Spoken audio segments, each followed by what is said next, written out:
قرآن پاک میں اللہ تعالیٰ نے اکثر اللہ اور رسول کو ساتھ ساتھ ذکر کیا، اطیعوا اللہ و اطیعوا الرسول من یطع اللہ و رسولہ۔ کل میں نے تھوڑا سا اس پہ بتایا تھا، تؤمنون باللہ و رسولہ، آمنوا باللہ و رسولہ، براءۃ من اللہ و رسولہ، اذان من اللہ و رسولہ، من یعص اللہ و رسولہ، من یشاقق اللہ و رسولہ۔ یہ قرآن میں بے شمار ہے کہ اللہ اپنے ساتھ اپنے حبیب کو لاتا، لیکن چند مقام ایسے ہیں جہاں اللہ اپنے ساتھ والدین کو لاتا ہے، ماں باپ کو لاتا ہے۔ اس کے علاوہ اللہ اور کسی چیز کو اپنے ساتھ ذکر نہیں، یا اپنے ساتھ اپنے حبیب کو ذکر کرتا ہے، یا پھر اس کے بعد اللہ تعالیٰ نے ماں باپ کو اپنے ساتھ ذکر کیا ہے۔ اس میں سے ایک مقام یہ ہے کہ اللہ تعالیٰ فرماتا ہے کہ اللہ کے ساتھ کسی چیز کو شریک نہ ٹھہراؤ اور والدین کے ساتھ احسان کرو، والدین کے ساتھ احسان کرو۔ وَقَضَىٰ رَبُّكَ أَلَّا تَعْبُدُوا إِلَّا إِيَّاهُ وَبِالْوَالِدَيْنِ إِحْسَانًا يَا بُنَيَّ لَا تُشْرِكْ بِاللَّهِ إِنَّ الشِّرْكَ لَظُلْمٌ عَظِيمٌ وَوَصَّيْنَا الْإِنسَانَ بِوَالِدَيْهِ۔ تو اللہ تعبدوا الا اللہ وبالوالدین احسانا، یہ قرآن میں کئی جگہ اللہ تعالیٰ نے اس کو اس طرح ذکر فرمایا کہ اپنے ساتھ والدین۔ اللہ کا شکر ہے کمزور سے کمزور مسلمان بھی مشرک نہیں ہوتا ہے، اس لیے اتنی جلدی کسی کو کہنا یہ مشرک ہے، یہ مشرک ہے، یہ مشرک ہے، یہ بڑی زیادتی کی بات ہے، بڑی زیادتی قبول ہے۔ اس سے احتیاط کرنی چاہیے، اس سے بچنا چاہیے۔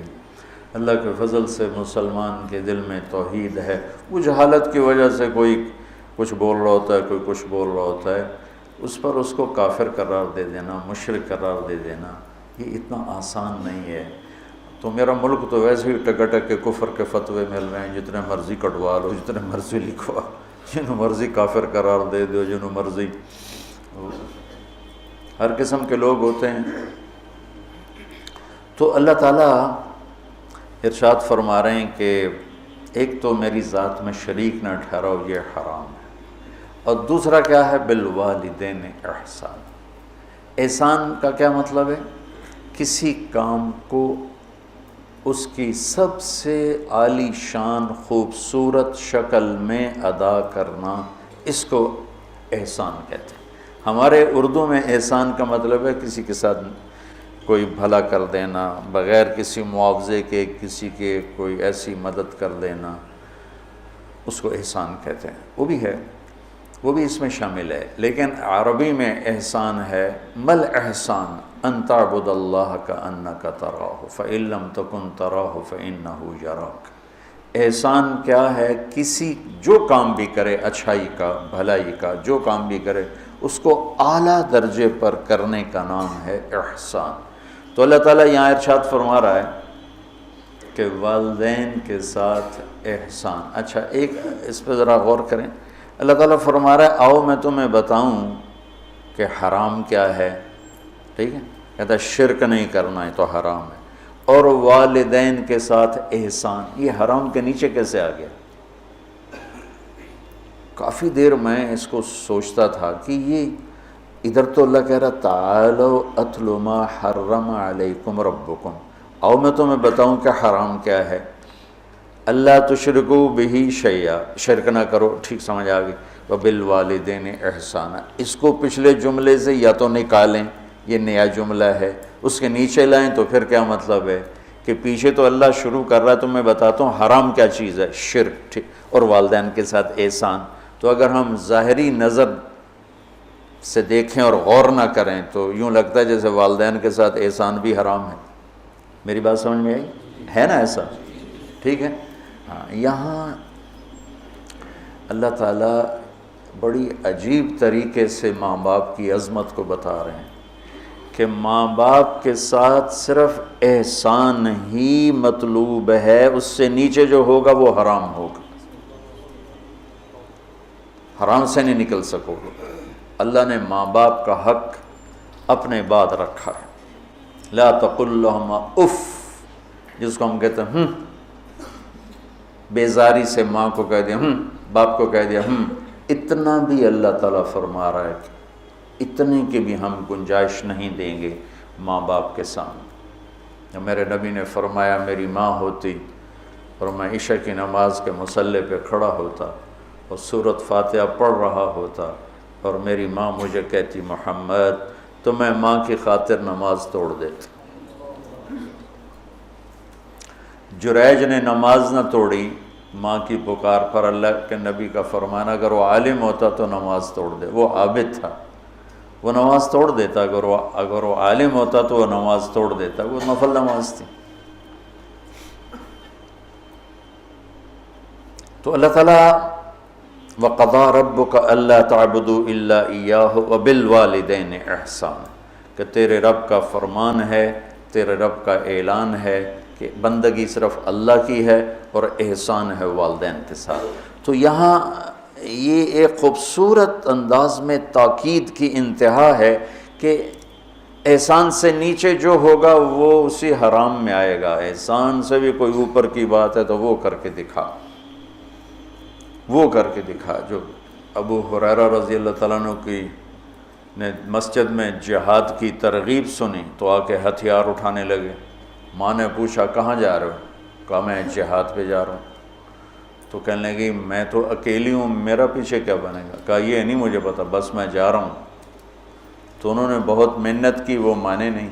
پھر انہوں نے اپنے چھاتیوں کی طرف اشارہ کیا، دیکھ میں نے تمہیں یہ دودھ پلایا اس کے واسطے رک جا۔ کہا نہیں میں نہیں رکوں گا، ہتھیار اٹھا کے چل دیے۔ ان کی والدہ نے اللہ کے نبی کو پیغام بھیجا کہ میں نے دودھ کا واسطہ دیا پھر بھی یہ مجھے چھوڑ کے جا رہا۔ تو ابو ہریرہ جب آئے تو آپ نے منہ یوں پھیر لیا، میں آپ کو بتا چکا ہوں کہ آپ کی ناراضگی کی نشانی تھی کہ آپ دیکھ کے منہ یوں پھیر لے، آپ نے منہ پھیر لیا۔ تو ابو ہریرہ یا رسول اللہ خیریت تو ہے؟ کیا ہوا؟ کہ تیری ماں تجھے دودھ کا واسطہ دیتی ہے اور تو پھر ہتھیار اٹھا کے جہاد کو جاتا ہے، مجھے تیرے ایسے جہاد کی کوئی ضرورت نہیں، چل جا اپنی ماں کے پاؤں میں بیٹھ، وہی تیرا جہاد۔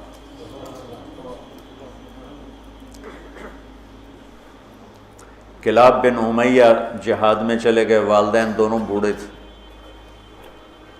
تو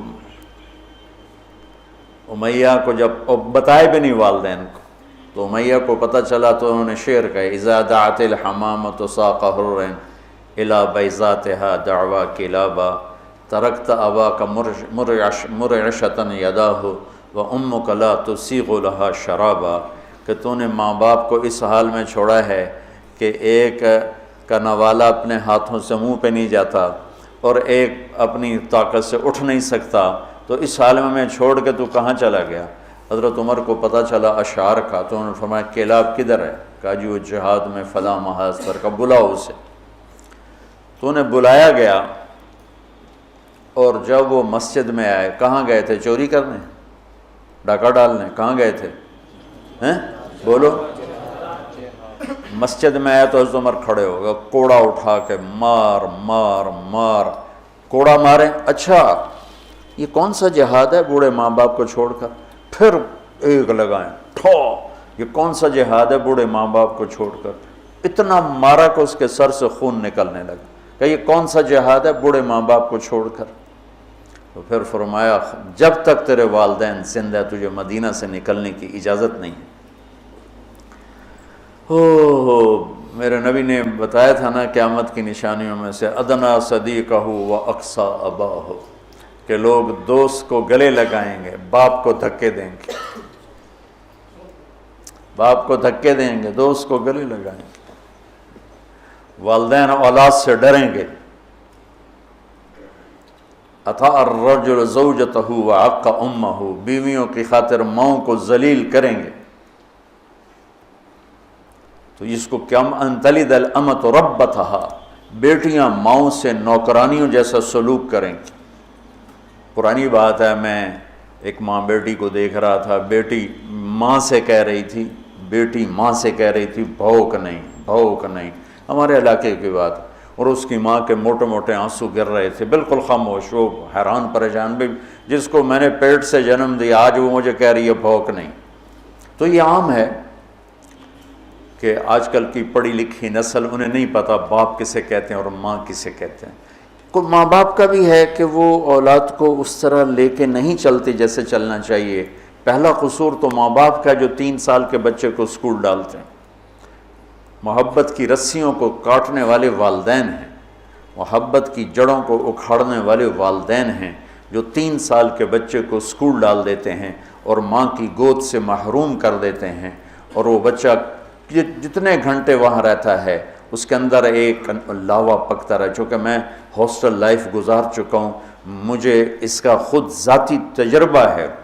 حالانکہ میں تو 11 سال کی عمر میں لاہور گیا، میرے والد مجھے ڈاکٹر بنانا چاہتے تھے تو لاہور کے بڑے عالی شان اسکول سینٹرل ماڈل میں داخل کروایا۔ ہاسٹل لائف 11 سال کی عمر، میرا رو رو کے برا حال، 3 سال میں روتا رہا، پھر میرا دل پتھر ہو گیا۔ والدین کے لیے میری محبت مرتے دم تک پھر بیدار نہ ہو سکی۔ ہاں، تبلیغ میں لگنے کے بعد میں ان کا ادب، احترام، خدمت، سامنے نہیں بولنا، پوری اپنی جاں فشانی کے ساتھ ان کی خدمت، لیکن میرے دل میں ان کے لیے محبت کی شمع نہیں جل سکی کہ انہوں نے اسے خود بجھایا تھا۔ تو اس میں والدین آج کل بہت روتے ہیں، لیکن اس میں ایک بہت بڑی وجہ خود والدین بھی ہیں کہ وہ بچوں کو وہ ٹائم جو پہلے 10 سال والدین بچے کو دے دیں، ساری زندگی بچہ والدین کو دے دے، اور 3 سال کے بچے کو دھکا دے دیا۔ اب تو اسکولوں کے اشتہار ہیں 18 ماہ کا بچہ بھی لے لیں، میں جمدے نال ہی لے لو، ماما نے چھٹی دے دے میں جم کے تھوڑی جھولی چ پا دیں۔ یہ میں کیا کروں، میرے دیس کا ڈاکٹر بھی تاجر ہے، وکیل بھی تاجر ہے، اور یہ علم والے بھی تاجر ہیں۔ جب کسی قوم پہ زوال آتا ہے تو ہر شعبے پہ آتا ہے۔ جب علماء تجارت دین کو بیچ رہے ہیں تو باقیوں سے کیا گلا، جب ممبر ہی بک گیا ہے تو پیچھے کیا گلا۔ سارے ایسے نہیں ہیں، سارے وکیل ایسے نہیں، سارے ڈاکٹر ایسے نہیں، سارے علماء ایسے نہیں، یہ اکثریت کی بات ہے۔ ہر طبقے میں چونکہ شر غالب ہے تو ہر طبقے میں وہ غالب ہے۔ تو میرا رب کہتا ہے کہ ایک میری ذات میں شریک نہ ٹھہراؤ، اور ایک والدین سے احسان سے نیچے ہمیں قبول نہیں، احسان تک پہنچو گے تو قبول ہوگا۔ آپ جنت میں تشریف لے گئے تو قرآن کی تلاوت سنی، آپ نے فرمایا کون کر رہے تلاوت؟ انہوں نے کہا جی حارثہ بن نعمان ہے۔ کیا ہے حارثہ بن نعمان؟ وہ تو مدینے میں ہے۔ کہا وہ ماں کا خدمت گزار ایسا ہے کہ جب قرآن پڑھتا ہے ساری جنت کو سنایا جاتا۔ وہ ماں کے کیسے خدمت گزار تھے کہ ماں کے کپڑے خود دھوتے تھے، بیوی سے نہیں دھلواتے تھے۔ ماں کے لیے سالن روٹی خود بناتے تھے، بیوی سے نہیں بنواتے تھے۔ ماں کے سامنے بیٹھ کے ان کو روٹی ہاتھوں سے کھلاتے تھے، ان کو خود نہیں کھانے دیتے تھے۔ ماں کے سر میں تیل لگاتے تھے، کنگھی کرتے تھے، جوئیں نکالتے تھے، یہ سارا کام وہ کرتے تھے۔ 2 صحابہ کے بارے میں آتا ہے کہ والدین ماں کی وہ خدمت کی جو کوئی نہیں کر سکا، ایک حضرت عثمان اور ایک حضرت حارثہ بن نعمان، عثمان بن عفان اور حارثہ بن نعمان۔ اور حضرت امام زین العابدین علیہ السلام اپنے والدہ کے ساتھ روٹی نہیں کھاتے تھے۔ اور یہ ہمارے ہاں تو ہم اجمی لوگ ہیں نا، بخیل لوگ ہیں، اب وکھری پلیٹیں جو اپنی بوٹیاں پا لو، کوئی ہور نہ کھا لوے۔ تو عرب کٹھا کھاتے تھے، کٹھے بیٹھ کے کھانا آج بھی تعذیب ہے۔ ہم نے قطر کے بادشاہ کے دسترخوان پہ کھانا کھایا، وہ اور لوگوں کے ساتھ مل کے بیٹھ کے کھا رہا تھا۔ تو کسی نے کہا آپ ماں کی اتنی خدمت کرتے ہیں تو آپ ان کے ساتھ کھانا کیوں نہیں کھاتے؟ فرمایا کہ مجھے ڈر لگتا ہے کوئی ایسی بوٹی نہ اٹھا لوں جو میری ماں کی نظر میں اور میں اٹھا کے مجرم بن جاؤں، کہ وہ میری ماں کی نظر میں ہو اور میں اس سے پہلے اٹھا کے کھا لوں تو کہیں میں ماں کا مجرم نہ بن جاؤں، اس لیے میں ساتھ نہیں کھاتا ہوں۔ کسی نے حضرت علی سے پوچھا حسن آپ کے بیٹے کیسے ہیں؟ کہا میں جب چلتا ہوں تو میرے آگے نہیں چلتا، میرے پیچھے چلتا ہے۔ جب میں بیٹھنے لگتا ہوں تو پہلے مجھے بٹھاتا ہے پھر خود بیٹھتا ہے، اور جب میں گھر میں کمرے میں ہوتا ہوں تو گھر کی چھت پہ نہیں چڑھتا کہ باپ سے اوپر نہ ہو جاؤں۔ تو آج والدین بہت ذلیل ہیں اولاد کے ہاتھوں، بہت دکھی ہیں اولاد کے ہاتھوں، اور ان کی جو فریادیں وہ عرش کو ہلا دیتی. تو اپنے ماں باپ کی راحت بننا، ٹھنڈک بننا، خوشی بننا، یہ میرے رب کا پیغام ہے کہ وَبِالْوَالِدَيْنِ احسان.